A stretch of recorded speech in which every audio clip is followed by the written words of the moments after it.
Today we're going to be installing the Idoing head unit. This one's the remote mount, and I'm just going to give you a general installation video on it.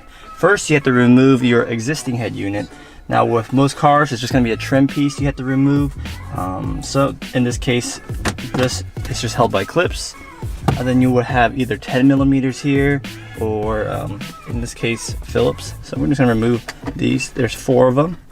And you got one right here, and you got one right here, and one right here. And different cars have different kind of removal process, so just pay attention to your own car. But this is a universal kind of setup, so I'm gonna show you guys how it is in this car.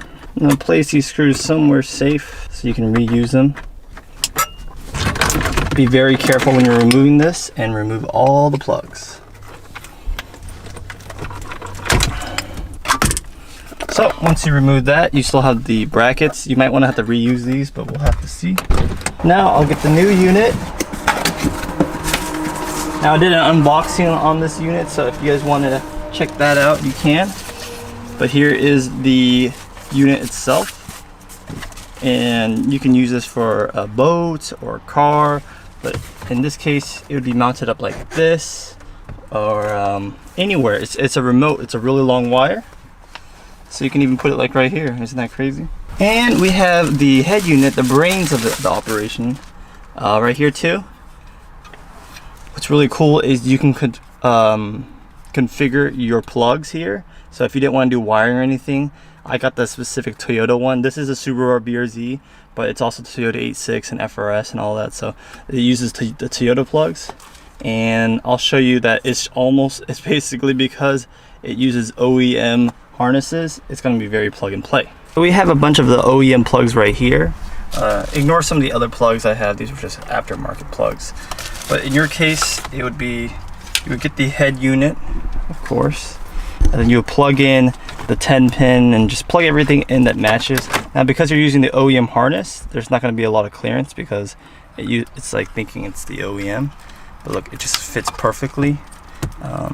So yeah. So just plug in as many plugs that you think will fit. With Toyota, the main ones are the 10 pin and then the 6 pin. The 28 pin usually controls steering wheel wires. Very simple so far. Then we can plug in these additional wires right here. The main power connection, you don't have to wire everything, but I like to get the 10 pin or 6 pin, just the main power, so we can test everything. Now this is not mounted or anything. You can transfer those mounts, but again, this is a test fit. We want to make sure everything at least works. You can even put this in. You can kind of get a rough estimate on how the fitment might be. Like let's say if you want it like something like this, you can just get a good gauge on how the fitment would be. To plug in this one, there's a little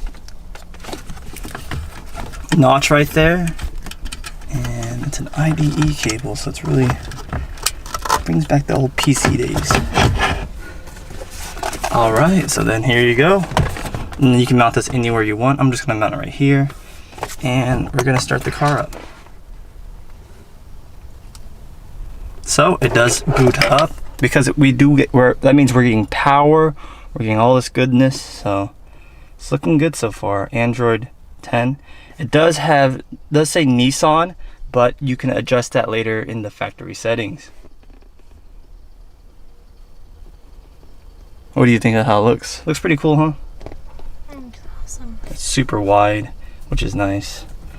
Now, with the first initial boot, it's always going to take the longest. And there you go. Here's the Idoing radio. Now, great things about this: it does have GPS, it has Wi-Fi, Bluetooth, Apple Carplay wireless and wired.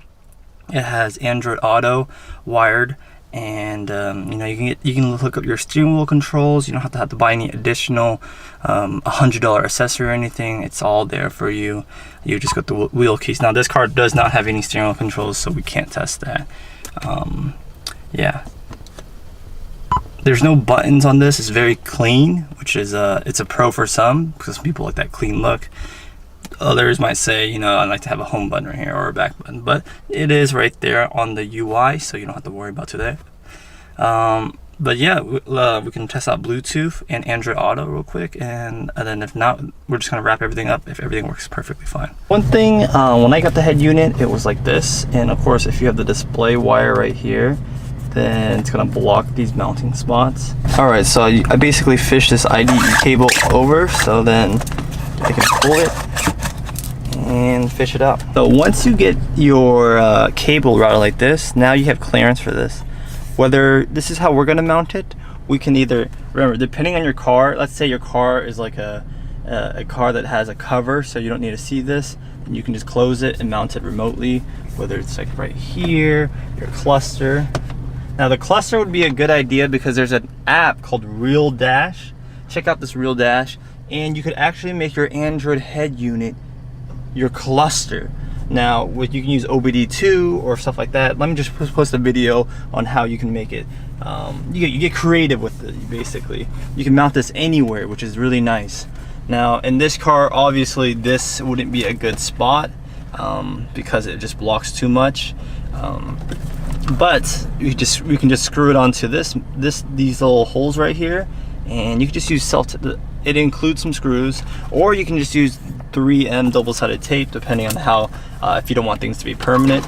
But yeah, I'm gonna mount it right now and then show you guys how the finished looks would be. Right, so we have it finally mounted. It looks really good, and the fitment is really up to how you want it. So do all adjusting on your own, but I'm telling you, there's a lot of things you can do to fiddle with it to make the adjustment the way you would like it. Now we have I plugged in through USB because there's 3 USBs on this unit. You can hit continue, and hopefully we'll get Android Auto, and it says connected. We haven't hooked up the Bluetooth. If you plugged in your phone, Apple or Android, you're gonna have Apple Carplay or Android Auto. In this case, we have Android Auto, and you can kind of see the UI of Android Auto on this ultra wide display. It has this just kind of useless Android Auto. It looks nice though, but it doesn't show the whole display. Now, I had a Apple CarPlay, and when I did Apple CarPlay, the resolution, it spanned through the whole aspect ratio, so that's nice. You get stuff like Spotify and all that. The sound sounds really good. Now, with a unit like this, I just want to mention that you don't have any buttons up here, so if you wanted to change the audio, you have to use your steering wheel controls, or you would have to go back into the settings and then adjust it here, and you can adjust the settings. So that's how it is. It just got that clean look, so that's something you gotta think about. Key study, you can do all your steering wheel controls again, like what we mentioned earlier, to get all that volume control set up. But yeah, it's been super fast, and look how responsive it is. Let's go dig into the settings and go from there. We have network connected display. You can hook up through Bluetooth, all that goodness here. Here are some of the car settings, like steering wheel controls, amplifier. Let me see if there's any kind of lighting. It does react to when you turn on your headlights because it does have that dimmer, but there's no lit up keys or anything. Now let's go to net driving settings. If you want to watch YouTube or Netflix while driving, you need to enable this. If not, leave it disabled. Extra settings. This is all like to save power. When you turn off your car, do you want it to sleep or so forth? You had 30 seconds or 5 minutes. Playing music, you can read these settings right here. Battery voltage is kind of important if you watch movies and stuff like that, so I'm gonna lay that on. Factory settings, boom. I don't know the code. Usually it's like 126. Let's see if that works. Nope. So you would have to look at the manual or contact them to see extra factory settings, but that's the way you can adjust your logo, your boot logo. Instead of saying Nissan, you can say Toyota, Lamborghini, or your own logo. It's super customizable. Now I want to look at the specifications. So about machine, this is rocking a 1280 by 480, so it's a 480 display, but it's ultra wide, so you do get more pixels vertically. I mean horizontally. Well, just on the, you know what I mean. Android 10, so it's running the latest patch, and Android version with May 5th, 2020 patch. Google Play systems right there, and then you have the rock chip, build number, kernel, MCU, and this is using an octa-core at 1.5. Again, the PX5. Memory is 4 gigs of RAM, which is plenty. It's very snappy, and you know, things get stored perfectly fine with this. I mean, you back to Z-Link, things are ready right there for you. You have Android Auto. It's just super snappy. It's quick. It's responsive. I mean, what else do you need? And again, if you guys were going to use the real dash, now I don't have it installed here, but I'll show you a video again. You can literally put this screen, retrofit it into your cluster, and it will look insane. So man, that's gonna look cool if you had something like this. It'll look like a Tesla.